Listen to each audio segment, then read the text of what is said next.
La mandíbula, su sinónimo, quijada. La mandíbula es un hueso plano que se encuentra ubicado en la región ventral de la calavera. Está formado por dos mitades de derecha e izquierda, las que se unen en su parte anterior en la sínfisis mandibular. Cada parte está constituida por un cuerpo que es horizontal y una rama que va en sentido vertical. El cuerpo está conformado por una región incisiva, una región molar. La región incisiva tiene dos superficies y un borde. La superficie lingual, que es cóncava y lisa, en la que descansa la punta de la lengua. La región labial, que es convexa, está a contacto con el labio inferior y presenta un surco en la mitad, que es el prestigio de la sínfisis mandibular. Su borde alveolar, que es curvado, presenta los alveolos para los dientes incisivos, y caudalmente en el macho presenta un alveolo para los caninos. En la hembra puede existir un pequeño canino. La región molar tiene una superficie lateral, una superficie medial, un borde dorsal y un borde ventral. La superficie lateral es aplanada y lisa, y en su parte anterior presenta el foramen metal, que es la salida del canal mandibular. La superficie medial es recta, lisa, con un surco y una línea miloidea donde se inserta el músculo miloideo.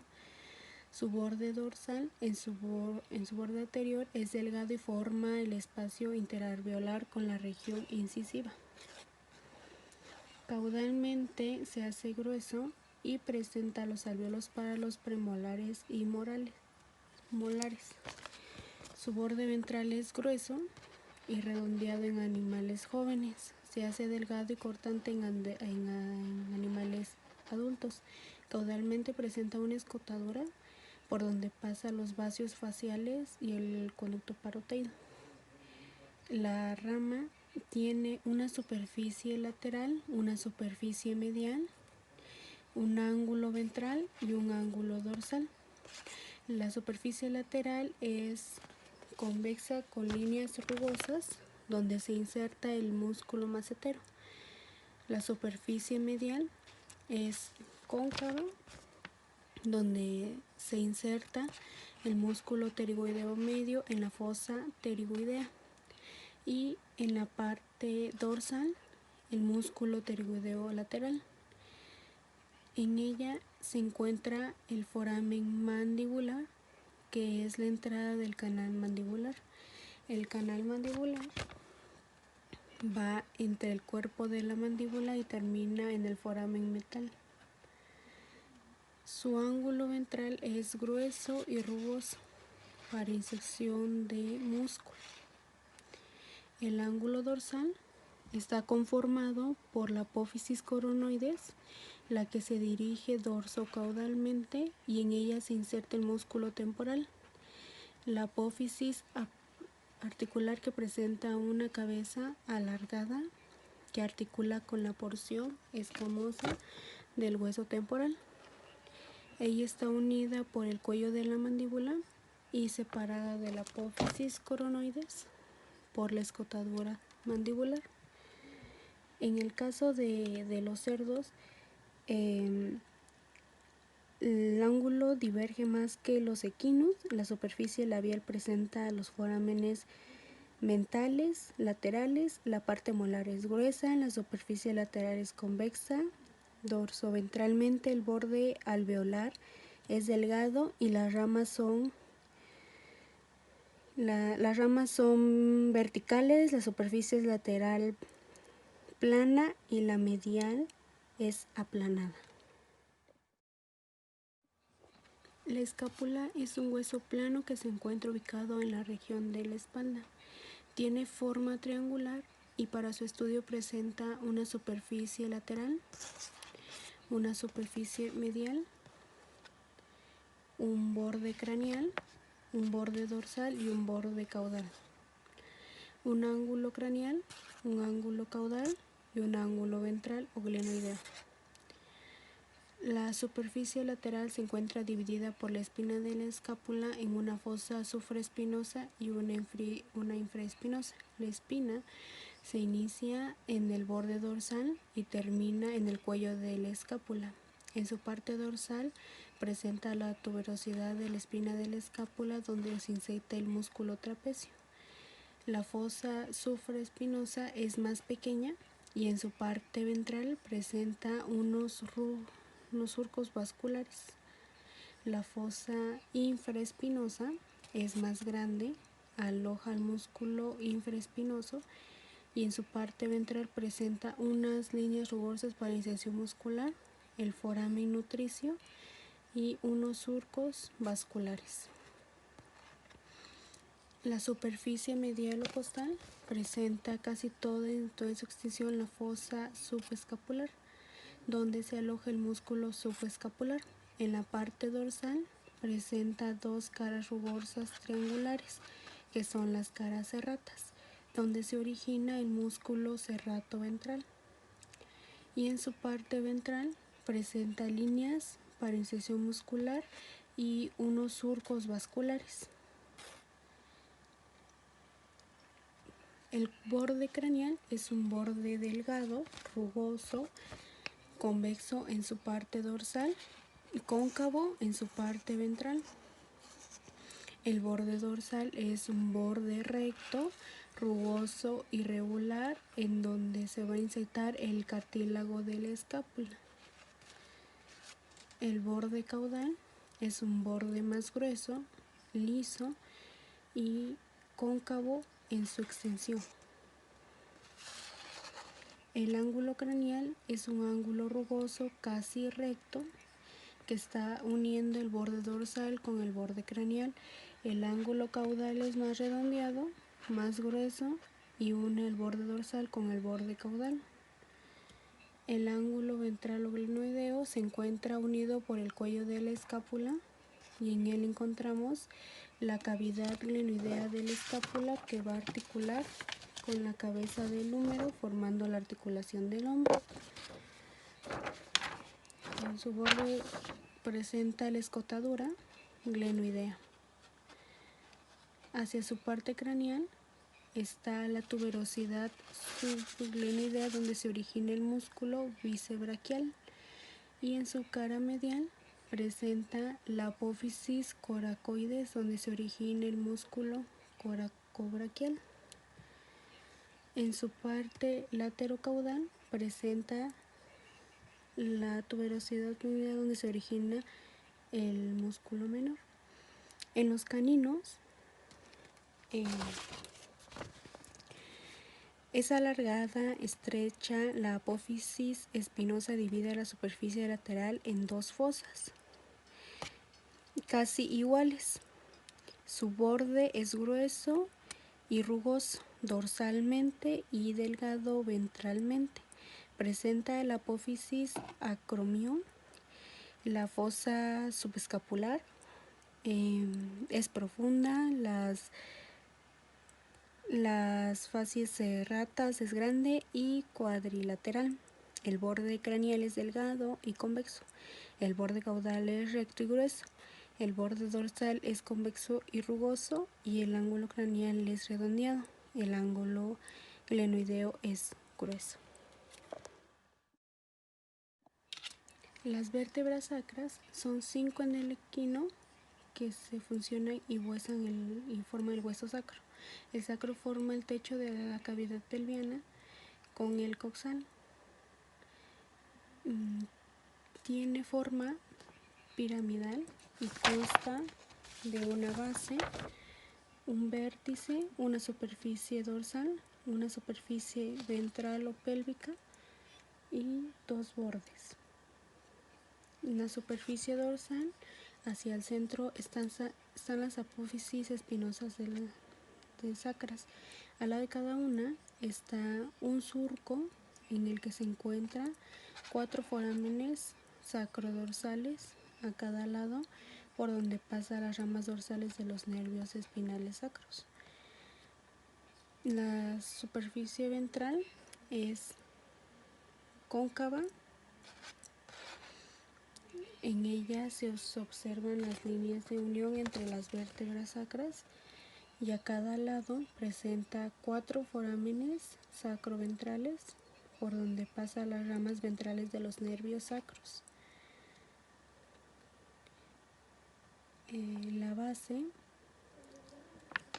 está formada por la cabeza que articula con la última vértebra lumbar, la entrada del canal sacro, las apófisis articulares craneales, que son rugosas externamente y tienen su faceta articular cóncava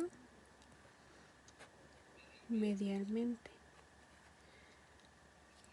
Hacia la parte ventral del cuerpo presenta el promotor o sacro, y hacia los lados están las alas. Las alas son de forma triangular y hacia su borde craneal presenta una superficie articular que va a articular con la apófisis transversa de la última vértebra lumbar.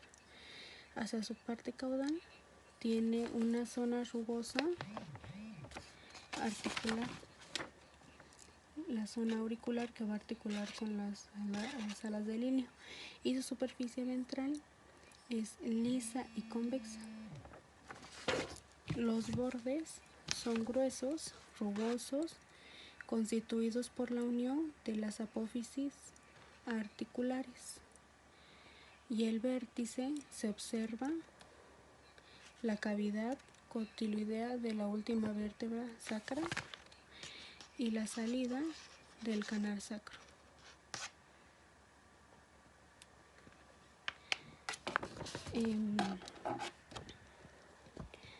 En los caninos, en los bovinos, en los caninos,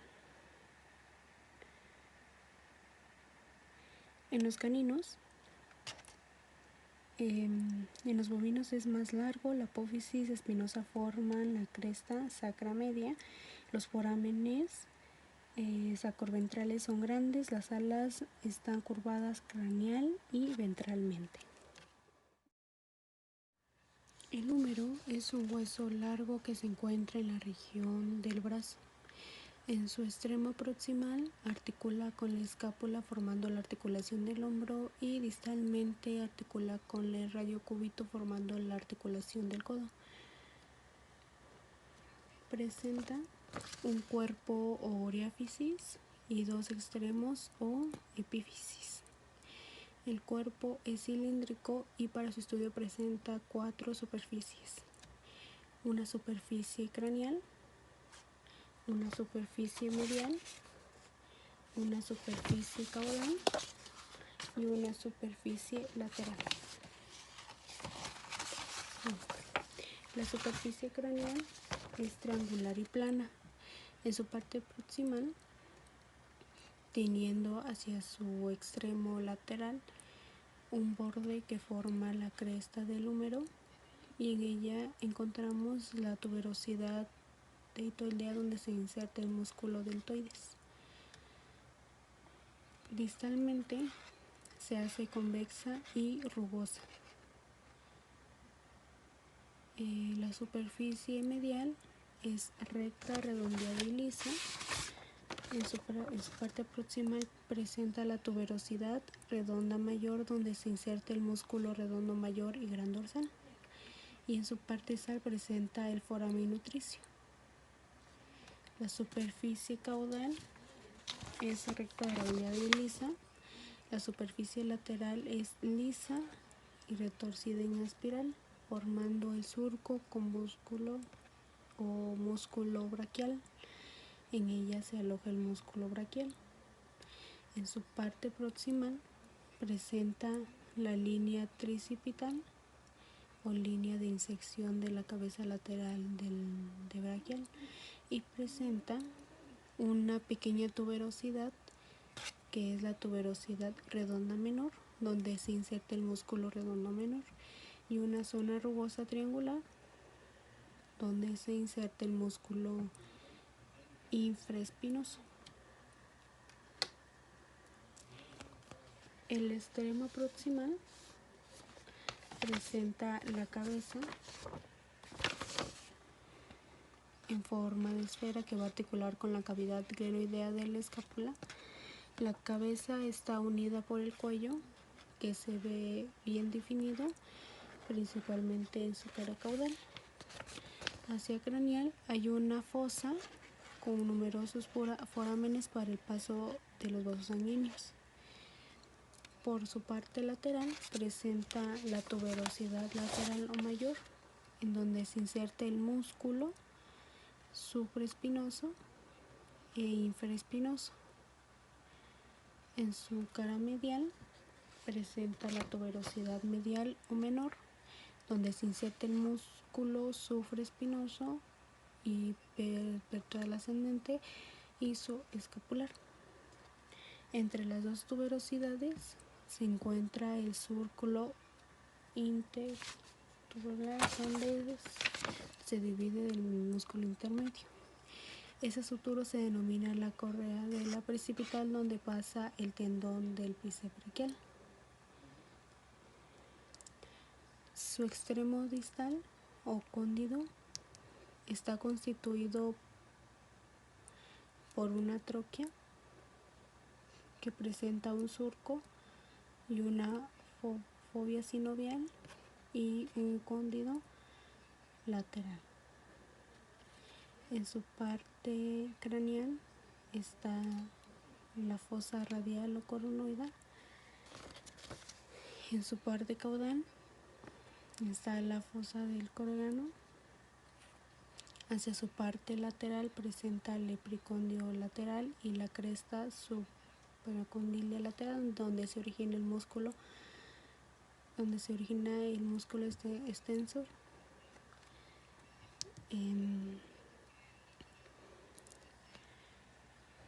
Para los porcinos, el cuerpo es comprimido, la superficie medial extensa y plana, no presenta la tuberosidad del teres mayor, y el sacro músculo espinal es profundo. La tuberosidad deltoides es pequeña. El casco presenta dos bordes, un borde dorsal que está en contacto con la piel y el borde coronario. Muy cerca de este borde es donde se origina el estrato germinativo, que va a dar origen a la formación del casco.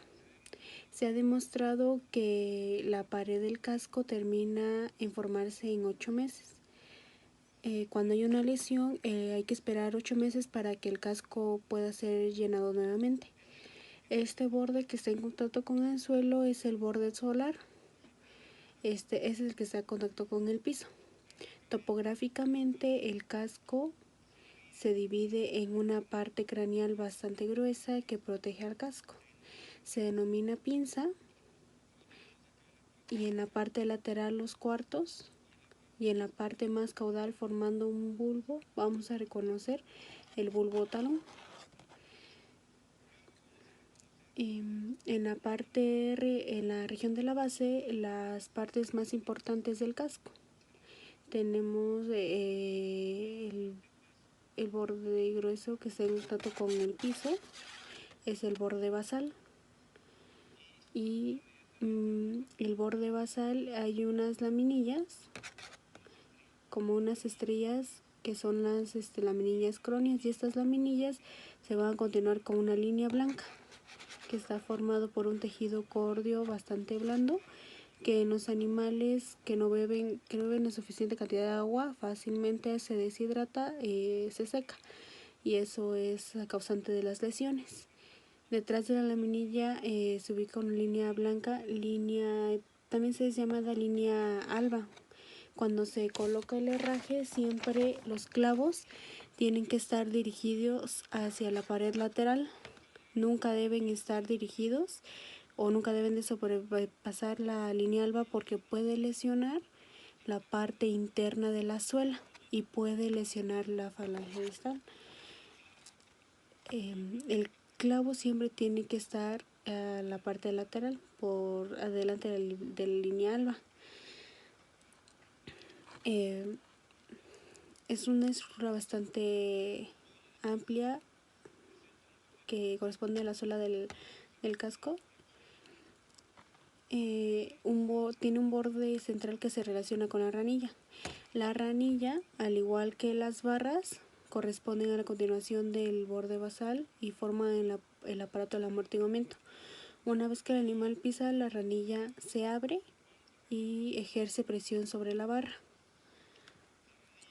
La ranilla al corte transversal presenta una forma de W, presenta doble surco, el surco central o la laguna central y los surcos colaterales o la laguna colateral, y en la base se continúa con los bulbos de talón. Los bulbos, debido a su relación estrecha con la ranilla, forman también parte del aparato del amortiguamiento del animal.